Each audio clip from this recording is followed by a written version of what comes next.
that's why your stomach is actually growing this much, because my belly was growing. It was as if I'm pregnant again, but I actually wasn't. But it was just growing and growing. Then he said to me, no, you need to go to the hospital immediately. Hi everyone, my name is Phumla Trudy Ndzambo. I'm 28 years old. I was born and bred at Davidson, Namapupeni. I live with my mom, my dad, and my siblings. So what happened was I got pregnant 2020. Fast forward, had my baby in April the 6th of 2021. I had her with C-section. So everything was good until I started having these weird pains on my stomach. It was on the left-hand side of my stomach. So what happened was the pain kept on going on and going on and going on for weeks until it became months. So my parents suggested that maybe it's time I went to see a doctor, and I did. Got to the doctor. He said, no, everything is fine, there's nothing wrong. He just gave me painkillers. It was good. I went home, but then the pain couldn't stop. It just became more immense and intense. Okay, so went to another doctor again. He examined me. He said, no, I've got this infection now on the C-section. Okay, so he gave me antibiotics. It was good. I took them, finished the course, but the pain couldn't go away. My sister suggested that maybe it's time I went back to the hospital now where I had the baby. I said, no, I'm not going back there because I'm scared of hospitals and that. So I stayed at home. The pain continued. Now it was way too bad because I couldn't get out of bed. I was just like sleeping most of the time because I couldn't get up. I couldn't do anything for myself, or by myself rather. Okay, so my mom suggested that maybe I must just go to another doctor to get checked out. Okay, fine, I did.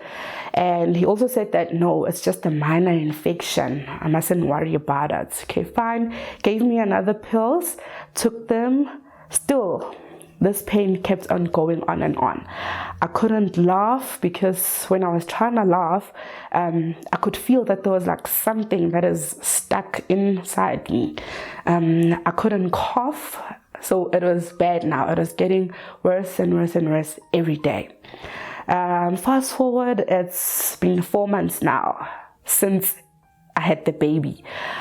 Okay, so now it's getting really, really bad. I can't do anything. I can't even lift the baby up. So a friend of mine actually suggested that, no, maybe it's time you go and see some traditional healer of some sorts. My parents were against that thought because we grew up at church, we were raised knowing that God is our only hope and He's our only fortress. He's the only one that we can run to whenever we need anything. So now, because it was so bad, I didn't know what to do. I couldn't walk, I couldn't eat, I couldn't do number 2 in the toilet. It was bad. Okay, so my sister said, no, maybe we must just try it to see what's going to happen, because we've tried doctors and they're not helping. So we went there and also nothing happened. This thing was still there. I still felt it. I still felt it like worse every day.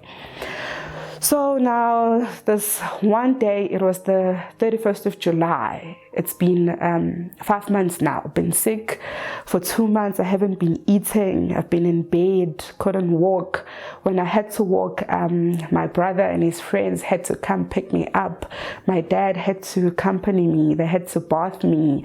They had to feed me. But then I couldn't eat because every time when I tried to put something in my mouth, it would just come back. It would just come back every time. So I stopped eating. Now, it was on the 31st of July. Okay, I tried standing up from the bed. It was bad. I actually had to call for my mom again. I said, no, I think now it's time I went to the hospital because I can't take this anymore. I am getting weaker and weaker and weaker by the day. So my sister said, no, maybe let's just go to a doctor first and then see what's going to happen. We went to this doctor, and when we got there, they actually chased us out because we didn't have our masks on and it's COVID times. They chased us out because they said that, no, wear your mask and all of that. So we left, we went to this other doctor. When I got there, he said to me, no, you don't have enough oxygen. You need to go to the hospital immediately because something big is going to happen to you. But then he first gave me an injection. He said I must just lie there on the bed for a few minutes to let it subside. So okay, fine. They picked me up, they put me on the bed. I just lie there for a few minutes, and he actually did a sonar. This doctor, he did a sonogram on me, and he said to me, no, your belly is full of this pus. It's like you've got a wound inside you. So that's why your stomach is actually growing this much, because my belly was growing. It was as if I'm pregnant again, but I actually wasn't. But it was just growing and growing. Then he said to me, no, your belly is full of pus. It's like you've got a wound in there. You need to go to the hospital immediately. Fine, they took me there. When I got there, they put me on an oxygen, and they said, no, you've got bowel obstruction. What is that? I was shocked. I don't know what that is. They just attended me immediately. All of the nurses now were surrounding me because they were saying that no, now we think that we are going to lose you because it seems as if you've lost a lot of blood, the way you're so pale, you don't even have enough oxygen now to breathe on your own.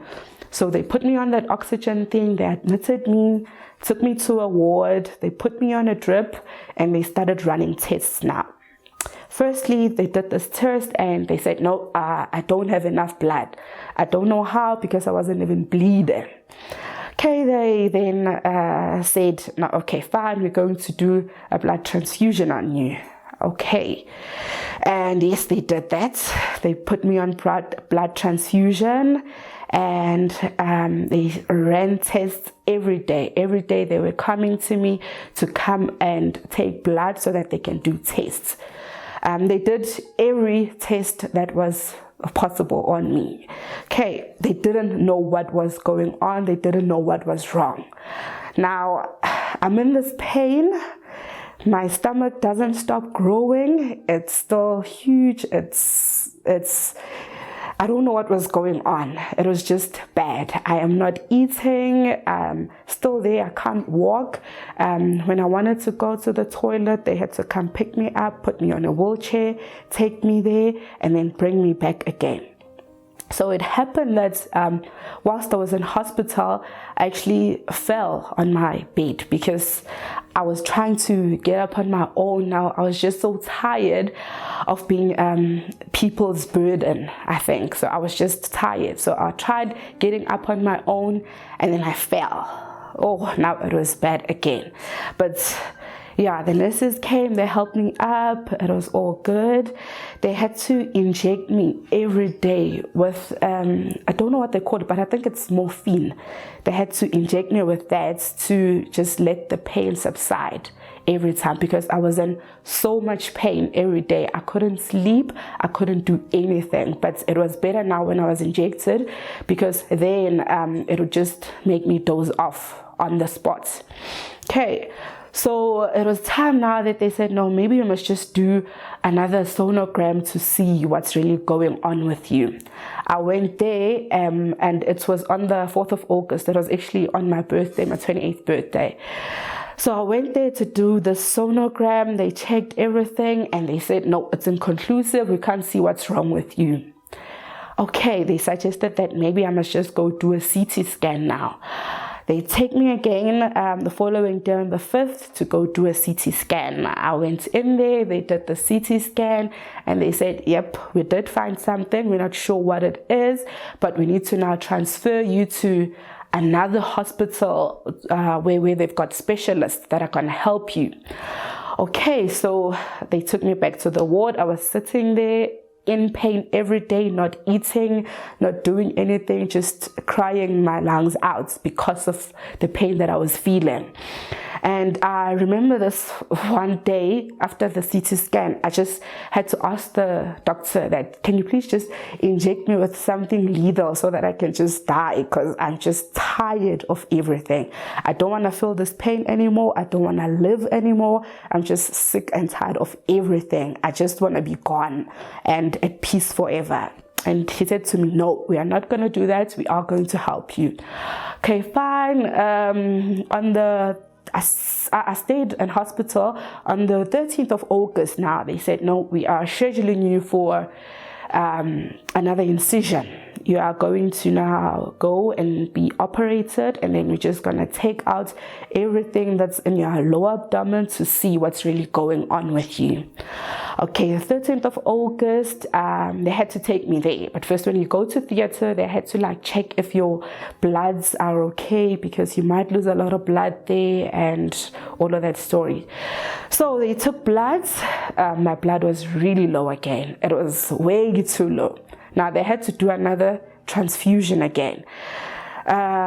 So they did the transfusion again. I had to now sit for another 2 days because they were busy with that transfusion so that I can be ready for theater.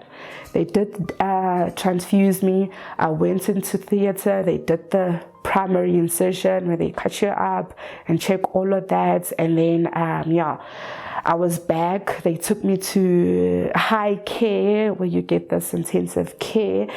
When I got into high care, the wound was still opened, and like a whole lot of pus was coming out from it.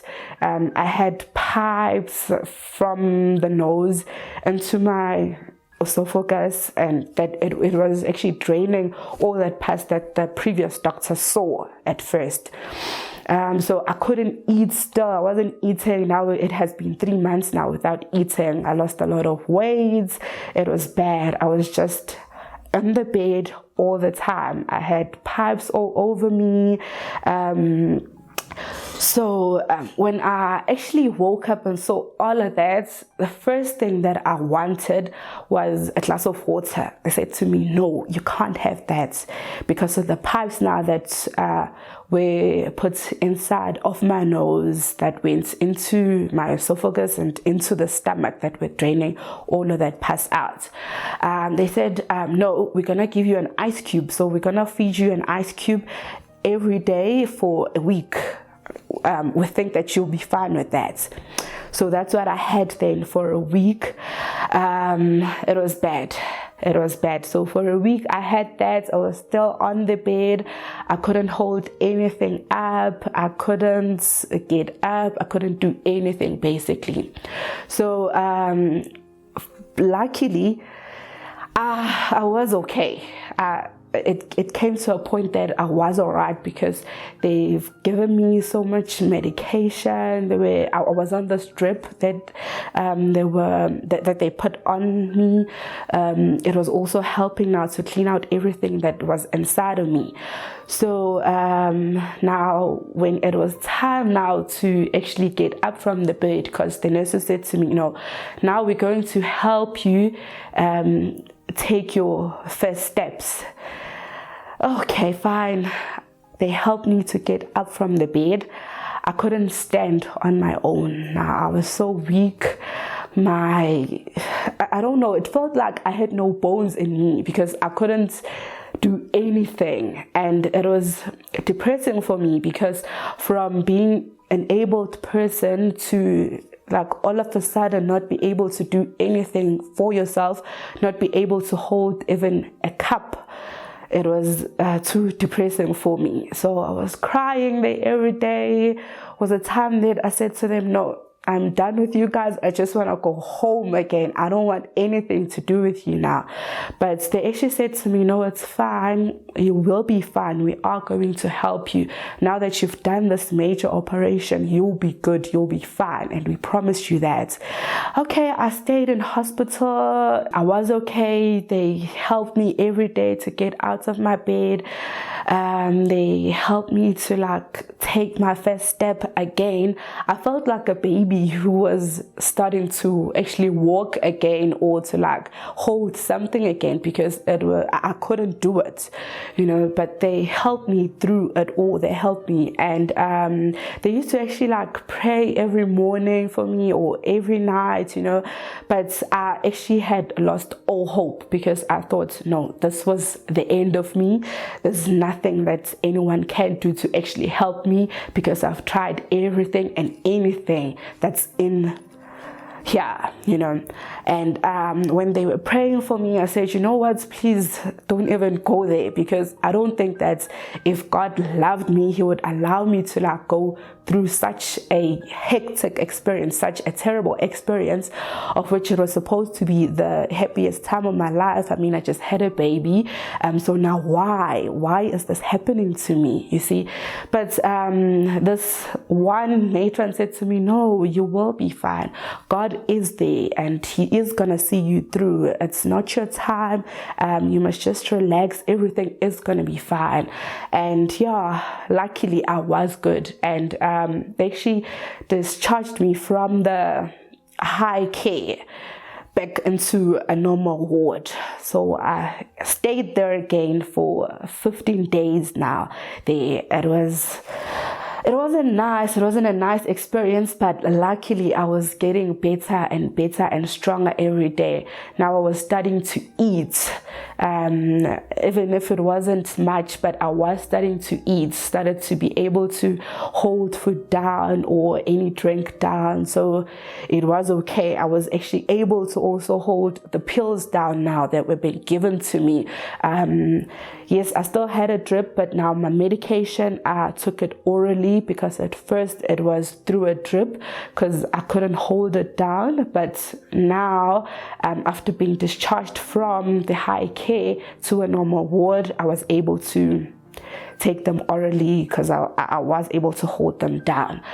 So I stayed there, and I had to go back again now for a secondary operation. That's what they call it, where they are supposed to like close the whole wound. Okay, so I went there again, and they closed the wound, and yeah, I stayed for another 3 days after being after the secondary operation that I went through.